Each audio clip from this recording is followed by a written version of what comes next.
Hello, hello, hello, hello, hello, hello. This is your host, Dr. Yvonne Henderson, and I am here for Teacher Talk Tuesday. This is my first time going live on YouTube, so hopefully I'll get some people in to look at this.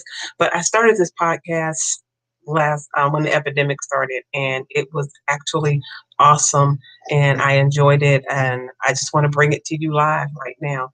And just wanted to share with you, yeah, I said it was called Back to School Again, Back in School Again, and we have started off this year with the pandemic, and we're remote again, and it has been chaotic. When I tell you it has been crazy, we started school, systems were crashing, things were falling apart, and the students were trying to get in and trying to figure out what to do and how to do it. And it's been a learning experience. It's been a real learning experience going back to school. I'm telling you, this year has been crazy dealing with different aspects of programs, new training, and it's like training every day for something different. Everything is different. Someone is giving us something different to do, something new to do, and how to do it. Um, they're changing up the way we do things. Last year, we just had one day, well, 1 hour where we had office hours and we taught a mini lesson for the week. And we had office hours in the morning and the afternoon.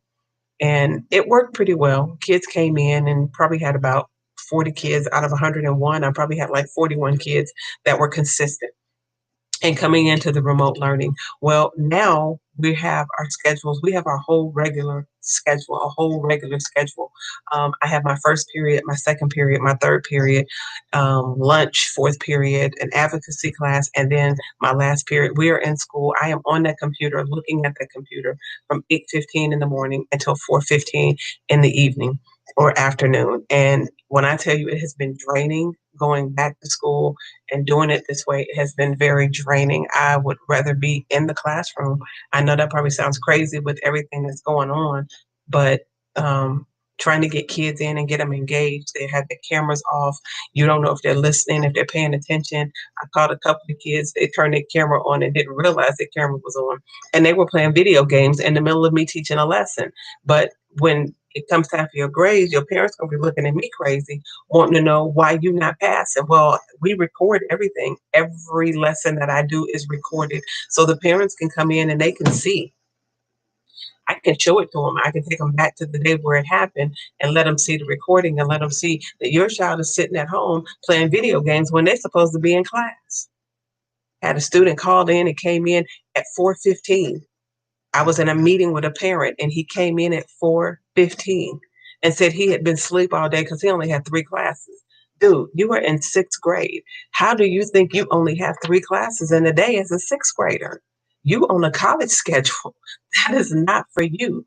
So we have to understand that it's hard, not only for the teachers, but it's hard for the students as well. And we have to try and give them some kind of leeway. We have to be able to work with them. I really appreciate the parents who have been there and who have been coming in. And I know parents have to work. You can't sit at home with your kids while they're going on the remote learning. However, if they're not disciplined to come in and do what they need to do and take care of their business, it is going to be hard for them to continue. It's going to be hard for them to focus. It's going to be hard for them to come back together and get the learning that they need to get. I have some students that are just so on point that is just awesome. I have one little girl, she actually helped me out by putting in codes and links for kids to help them with what they need to be doing on the website.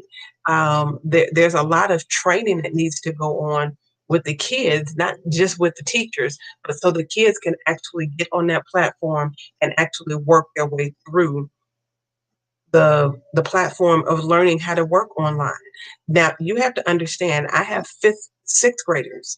So these sixth graders are coming to me from fifth grade. They just came from elementary school and they're coming straight into an online program, an online focus for middle school.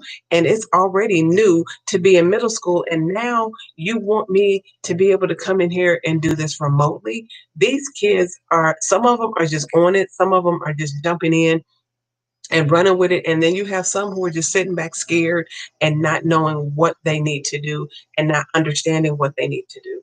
So we have to make sure that our students are not only programmed in understanding the learning process and bringing the the the education to them, but they also have to understand how to function and do homework. I try to give them time to do their work in class, but if you don't get it, it's set up where work has to be turned in by midnight every night. Work has to be turned in by midnight every night.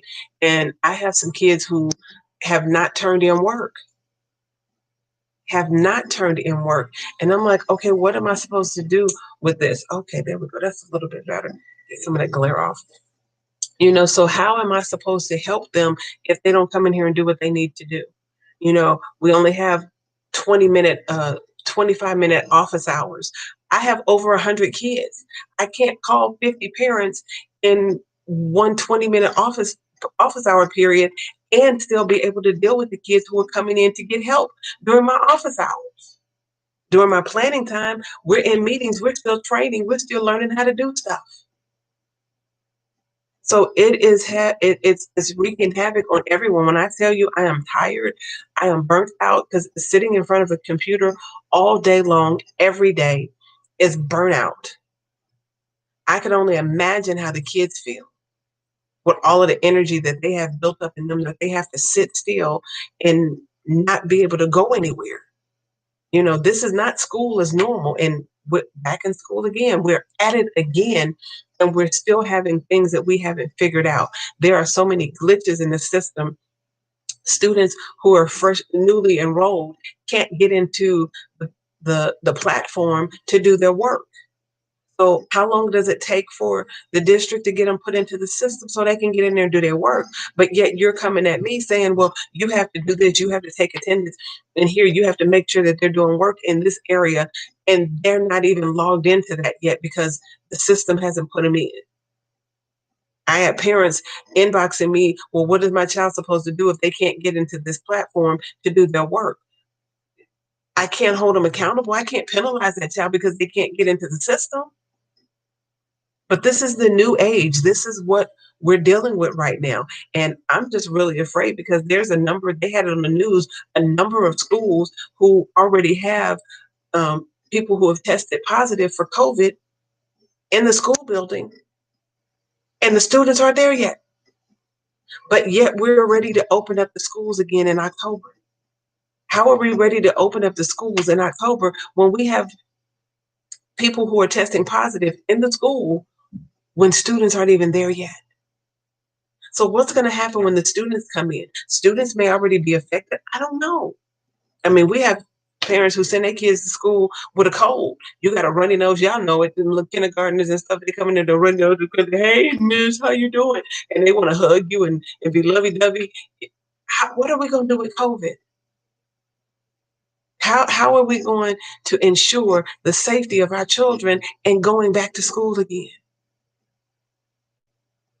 We need to really, really think about this and make sure that everything that we're doing is not just about money, but to make sure that our students are going to be safe and our students are going to be in an environment where they can learn and get the best education possible.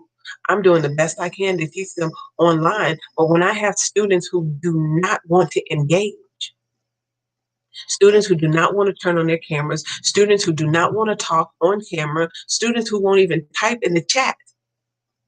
I have students who won't even say here when I take attendance.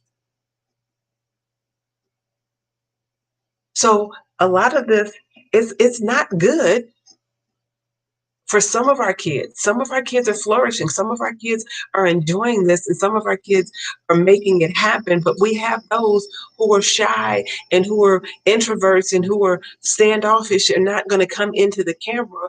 What do we do to ensure that those students are actually learning?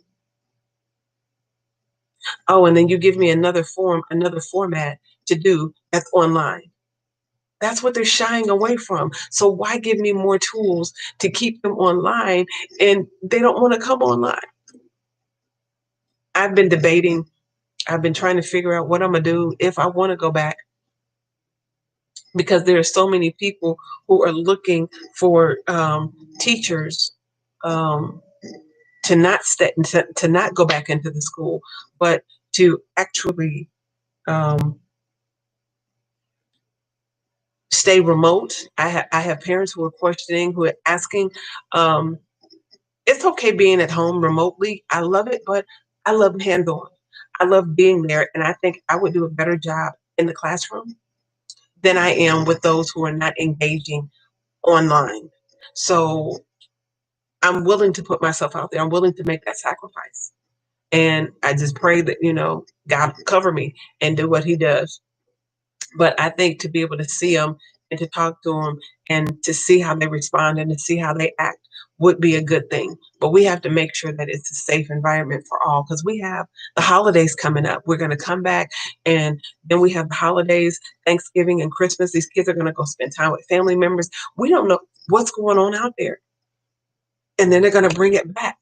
So we have to be careful, really, really careful of what we're doing and how we're doing it and how we're going to bring these kids back. It is going to be interesting.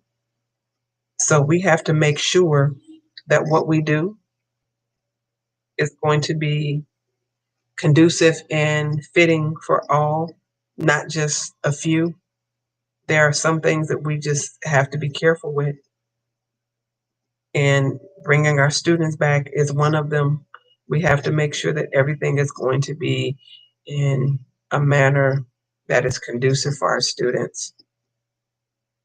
So again, this has been a time, a time to remember, a time to reflect, and a time to just go back to the basics. We have to go back to the basics in what we're doing.